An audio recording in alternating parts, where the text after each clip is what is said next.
Je vais maintenant faire une déclaration en ma qualité de ministre des Affaires étrangères, de la coopération internationale, de la francophonie et de la diaspora congolaise de la République démocratique du Congo. Et j'ai l'honneur de vous donner lecture de l'allocution de son Excellence Félix-Antoine Tshisekedi Tshilombo, président de la République démocratique du Congo, qui, empêché, n'a malheureusement pas pu être présent parmi nous aujourd'hui. Monsieur le secrétaire général des Nations Unies, Madame la directrice générale de l'Organisation mondiale du commerce, Excellences, Mesdames et Messieurs les membres du Conseil de sécurité, Mesdames et Messieurs, c'est avec une grande fierté et un sens élevé des responsabilités de la République démocratique du Congo assume, en ce mois de juillet, la présidence du Conseil de sécurité des Nations unies. Présider ce Conseil, c'est assumer pour un temps une part de la responsabilité collective de notre monde. C'est rappeler que cette enceinte n'a pas seulement vocation à répondre aux crises lorsqu'elles éclatent, mais aussi à identifier les facteurs qui les annoncent afin de mieux les prévenir. Au fil des décennies, le Conseil de sécurité a su adapter son action aux menaces de chaque époque. Aujourd'hui, une réalité s'impose avec une évidence croissante. La gouvernance des ressources naturelles est devenue un enjeu majeur de paix et de sécurité internationale. C'est cette conviction qui a conduit mon pays à inscrire ce débat à l'ordre du jour de notre Conseil, afin d'inviter la communauté internationale à porter un regard nouveau sur l'un des déterminants majeurs des conflits contemporains. Car le monde a changé.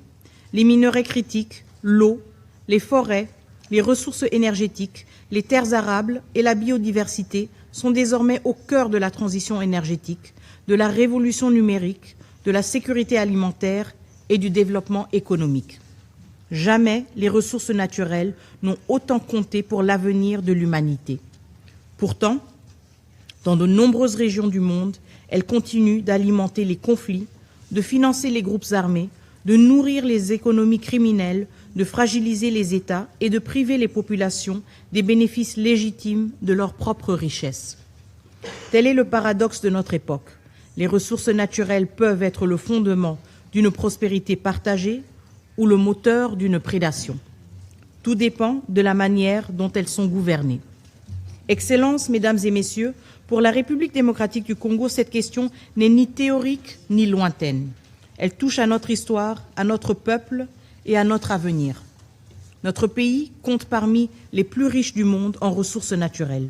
Ses minerais stratégiques, son potentiel hydroélectrique, ses vastes terres arables, son exceptionnelle biodiversité et le bassin du Congo, l'un des principaux puits de carbone de la planète, constitue un patrimoine dont l'importance dépasse largement nos frontières. Pourtant, cette richesse s'est trop souvent transformée en vulnérabilité. Là où elle aurait dû financer le développement, elle a alimenté la prédation, la violence et l'instabilité. Dans l'est de mon pays, la paix durable demeure indissociable de la lutte contre l'exploitation illégale des ressources naturelles, du démantèlement des groupes armés, de l'assèchement de leurs circuits de financement et de la fin des réseaux qui permettent à des minerais issus des zones de conflit d'intégrer des chaînes d'approvisionnement mondiales.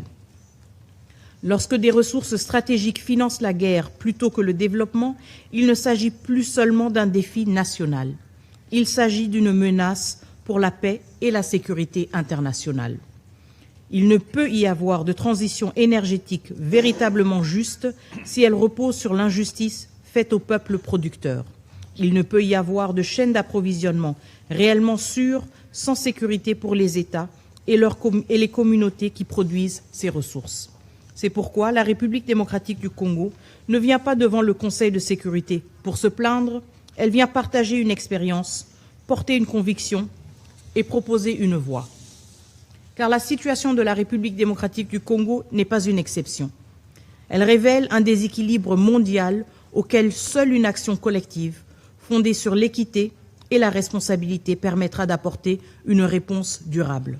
Excellences, Mesdames et Messieurs, la Charte des Nations unies nous confie une responsabilité essentielle, préserver la paix et la sécurité internationale.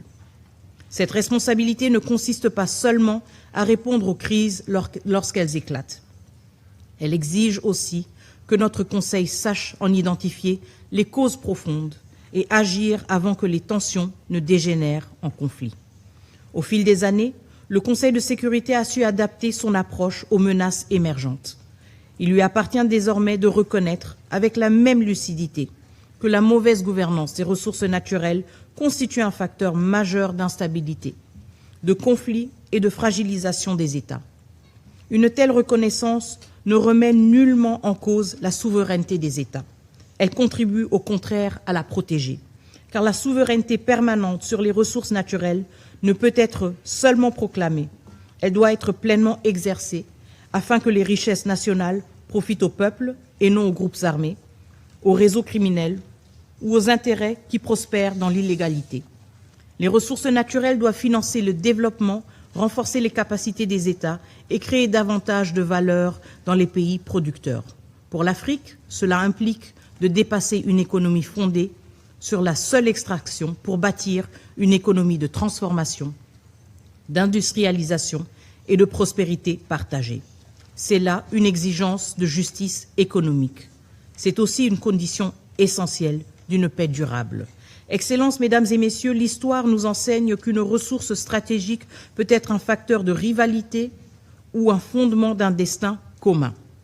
Au lendemain de la Seconde Guerre mondiale, l'Europe a choisi de faire du charbon et de l'acier, autrefois au cœur des conflits, les fondements d'une coopération durable à travers la communauté européenne du charbon et de l'acier. Cette initiative a démontré qu'une ressource stratégique, lorsqu'elle est gouvernée dans un esprit de confiance et d'intérêt partagé, peut devenir un instrument de paix. Le processus de Kimberley, soutenu par le Conseil de sécurité à travers sa résolution 1459 de 2003, a montré qu'une action collective pouvait limiter le rôle des ressources naturelles dans le financement des conflits et renforcer la responsabilité de l'ensemble des acteurs de la chaîne commerciale. En Asie, le bassin du lac Mekong illustre la manière dont une ressource partagée peut devenir un cadre de dialogue et de coopération. En Eurasie, la gouvernance de la mer Caspienne rappelle que des ressources stratégiques communes appellent des règles concertées et une responsabilité partagée au service de la stabilité régionale. Partout ailleurs, les mécanismes de certification, de traçabilité et de coopération régionale démontrent qu'aucune solution n'est parfaite, mais que toutes convergent vers une même conviction. Des ressources bien gouvernées peuvent devenir des facteurs de confiance, de stabilité et de prospérité. Cette leçon est aujourd'hui la plus actuelle que jamais. Le XXIe siècle est celui des minerais critiques, de l'eau, des forêts, de l'énergie et de la biodiversité.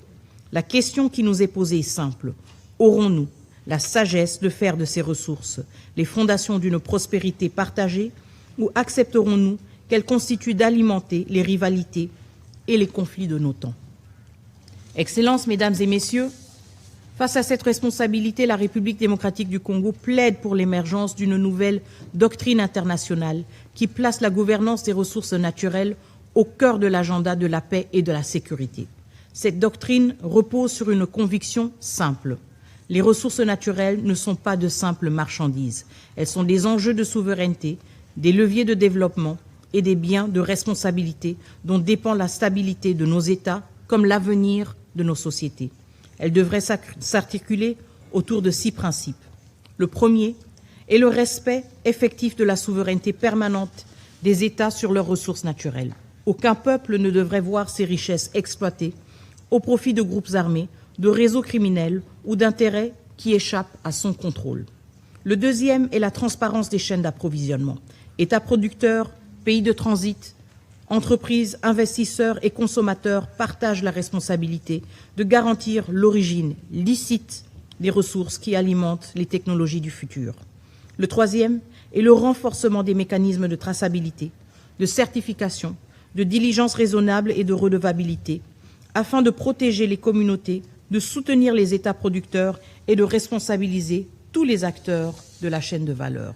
Le quatrième est la lutte contre l'impunité économique. Ceux qui financent les conflits par l'exploitation illégale des ressources naturelles doivent répondre de leurs actes. Tant que les économies de prédation demeureront plus rentables que le respect du droit, la paix restera fragile. Le cinquième est la promotion de partenariats justes et mutuellement bénéfiques. Les pays producteurs ne demandent ni faveur ni charité. Ils demandent l'équité, le respect et des partenariats qui créent de la valeur, favorisent l'industrialisation et améliorent durablement les conditions de vie des populations. Et enfin, le sixième est l'ancrage local de cette gouvernance.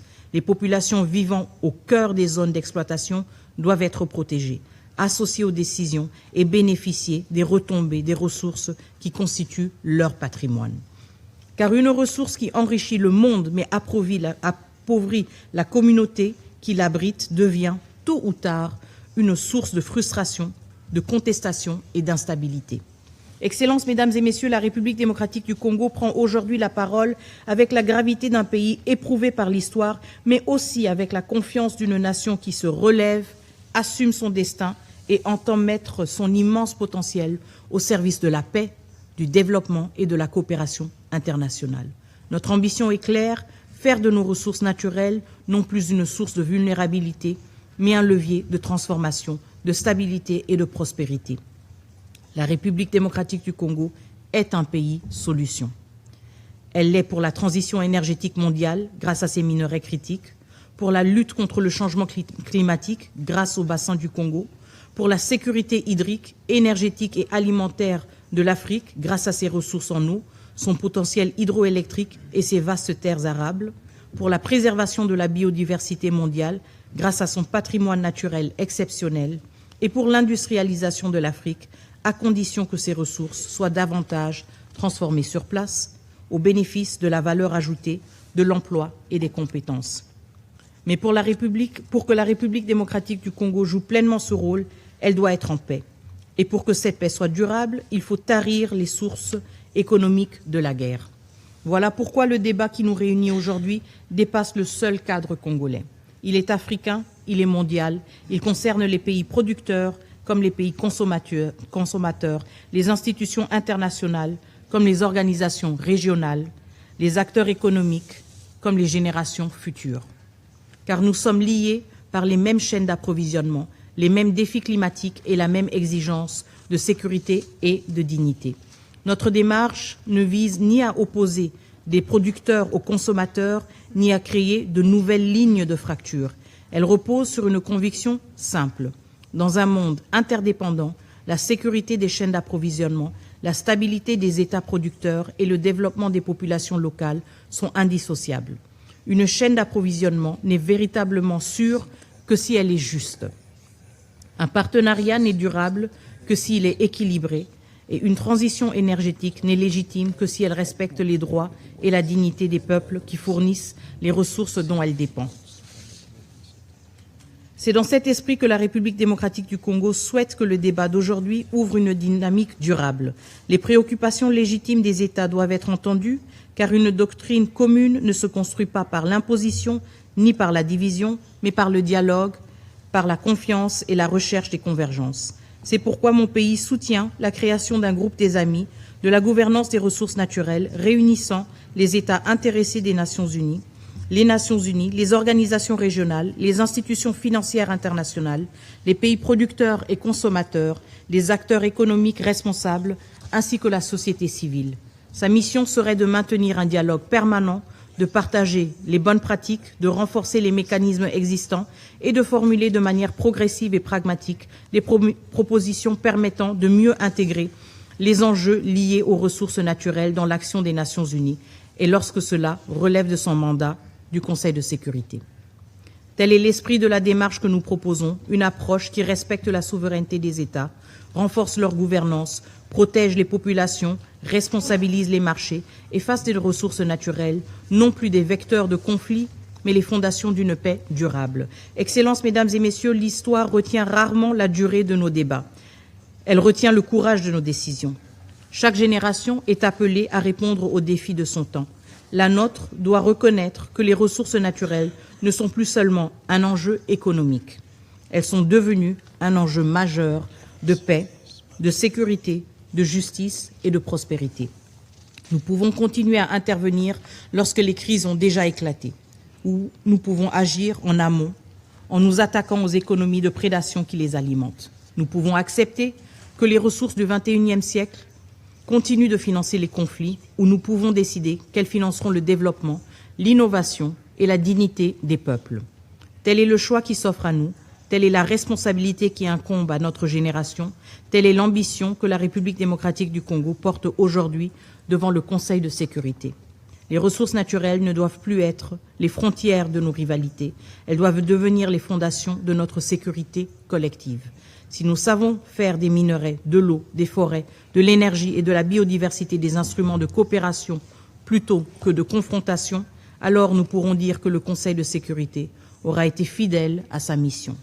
Et l'histoire retiendra qu'ici, aux Nations Unies, la communauté internationale a choisi de faire des ressources naturelles non plus les héritages de nos divisions, mais les fondations de notre destin commun. Je vous remercie.